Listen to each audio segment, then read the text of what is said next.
Then after those two, we're going to have Ryder Belleville versus Luca Rodriguez. Come on, guys.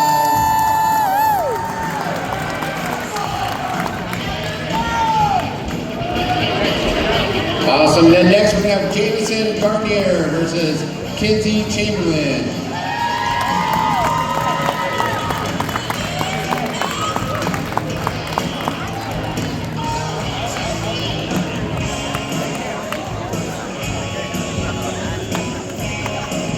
Awesome, and last but certainly not least, we're going to have River Wilson versus Blaine Flagger.